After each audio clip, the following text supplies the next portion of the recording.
আছো? Hello guys, কেমন আছো সবাই? আশা করি তোমরা সবাই খুব ভালো আছো। আজকে কৌশিক অমাবস্যা, আজকে খুব একটা ভালো দিন বলতে পারো। তো এই কৌশিক অমাবস্যা উপলক্ষে আমাদের বাড়িতে ঠিক কিভাবে আজকে মা কালীর সেবা হচ্ছে, গোপালের সেবা হচ্ছে, শিবের সেবা হচ্ছে, সবটা তোমাদের সঙ্গে শেয়ার করব। আর কৌশিক অমাবস্যা উপলক্ষে আমার সঙ্গে একবার বলো জয় গুরু বামদেব, জয় মা তারা। তো চলো আজকে ভিডিওটা শুরু করা যাক। এটা হচ্ছে মা পাপিলেশ্বরী। মা এখানে খুব সুন্দর করে মালা করে দিয়েছে।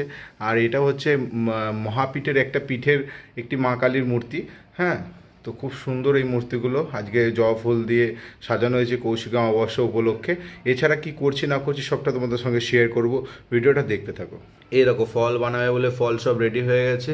নীলকণ্ঠ ফুলের মালা শিবের জন্য গাঁথা হয়ে গেছে, বজরংবলীকে ফুল দেওয়া হয়েছে।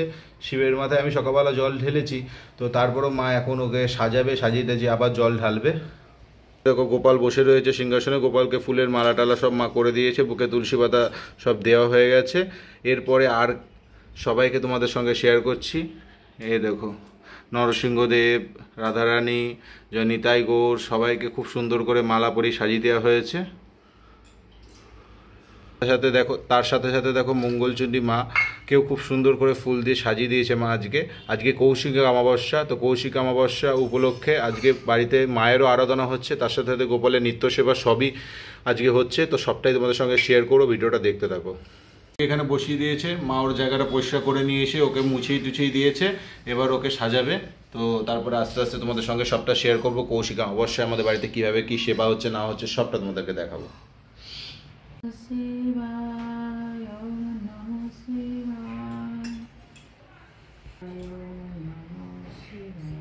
তো শিবকে স্নান করানোর পর মা এবার শিবের মাথায় লাল চন্দন দিয়ে দিচ্ছে। শিবকে বসিয়ে দেওয়া হলো শিবের জায়গায়, এবার শিবকে সাজানো হবে।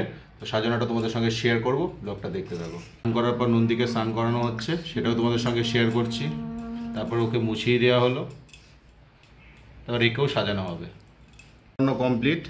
তো এবার নন্দীকে ফুল অর্পণ করে মা শিবের মাথায় একটা ফুল দিল নীলকণ্ঠ, যেহেতু নীলকণ্ঠ ফুল শিবের খুব ফেভারিট, তো নীলকণ্ঠ ফুলের মালাই আজকে দেওয়া হচ্ছে শিবকে। সাজানোর পর শিবের ফাইনাল লুকটা তোমাদের সঙ্গে শেয়ার করছি। খুব সুন্দর সাজিয়েছে মা আজকে ওকে। মা এবার সব ঠাকুরকে সাজানো হয়ে গেছে, এবার হচ্ছে ফল বানাবে, তারপরে সবাইকার সেবার উদ্দেশ্যে সেগুলোকে নিবেদন করা হবে। তো সেটাই তোমাদের সঙ্গে শেয়ার করব, ব্লগটা দেখতে থাকো। তুলসী মহারানীকে তোমাদের সঙ্গে শেয়ার করছি। এদিকে দেখো, মা ফল বানাতে বসে গেছে অলরেডি। তো এইদিকে গোপালের কী সেবা হয়েছিল সেটা তোমাদের সঙ্গে শেয়ার করছি। আর একবার আমার দাদাকে তোমাদের সঙ্গে শেয়ার করছি। ভিডিওটা তোমাদের কেমন লাগলো অবশ্যই কমেন্ট বক্সে জানিয়ে। তো আজকের মতন টাটা।